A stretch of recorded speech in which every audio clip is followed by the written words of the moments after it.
বাংলার উপর অত্যাচার হবে জেনে রাখবেন। মানুষের নাম, জেনুইন ভোটারের নাম বাদ গেলে আমি কিন্তু সারা বিশ্ব ঘুরে বেড়াবো এবং তোমাদের মুখোশ সারা পৃথিবীর মানুষের কাছে টেনে খুলবো।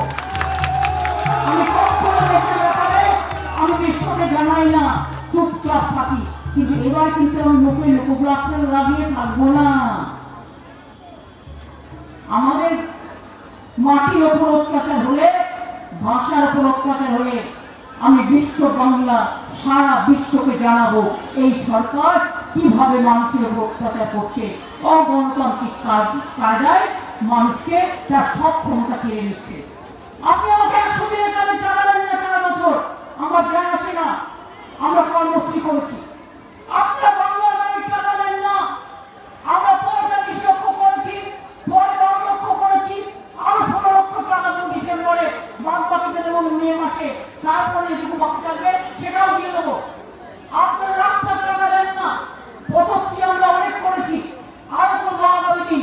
জল মিশনের টাকা বন্ধ করে দিয়েছেন, তাতেও আমার যায় আসে না, কিন্তু মনে রাখবেন আপনারা আপনাদের আইটিসি, আমার আইটিসি ভাই বোনকে বলি, একটা মালপোয়ার নাম শুনেছেন তো? মালপোয়া খাই কখনো কখনো আমরা। মালপোয়ারা বলছে আমাকে ন্যাশনাল সিকিউরিটি অ্যাক্টে গ্রেপ্তার করা উচিত। কেন আমি বাংলা ভাষার কথা বলেছি? আমি তোদের বুকের পাটা থাকলে বল কখন গ্রেপ্তার করবি আর কখন গুলি করবি। আর গুলি চালিয়েছে, ওদের গুলির সাথে লড়াই করে বেঁচে আছি, পা থেকে মাথা পর্যন্ত মেরে ফাটিয়ে দিয়েছে।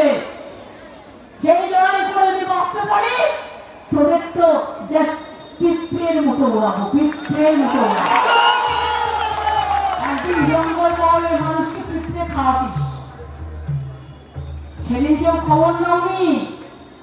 1992 সালে আমার মনে আছে, স্বামীজির জন্মদিনে আমি বেলপাহাড়ি গ্রামটায় গিয়েছিলাম স্কুটারে করে, লুকিয়ে লুকিয়ে গিয়ে দেখে এসেছিলাম ওখানকার আদিবাসী মা বোনেদের ঘরে একটা কিছু কাঠের চুলোয় রান্না হচ্ছে। আমি জিজ্ঞেস করলাম এটা কালো কালো কি? ওরা বলল আমরা চাল পাই না বছরে 9 মাস, বন থেকে পিঁপড়ে তুলে আনি আর গাছের শিকড় সেইটা দিয়ে সেদ্ধ করে আমরা খেয়ে থাকি। সেটা আমি লিখেছিলাম আমার উপলব্ধি বইতে, এবং যার জন্য আমি প্রথম ক্ষমতা এসেই খাদ্য সাথী আপনাদের করে দিয়েছি, 5 কেজি করে স্বাস্থ্য সাথী করে দিয়েছি, শিক্ষাশ্রী ট্রাইবেল তপশিলীদের করে দিয়েছি, সংখ্যালঘুদের ঐক্যশ্রী করে দিয়েছি, ওবিসিদের মেধাশ্রী করে দিয়েছি, কন্যাশ্রী করে দিয়েছি, স্বামী বিবেকানন্দ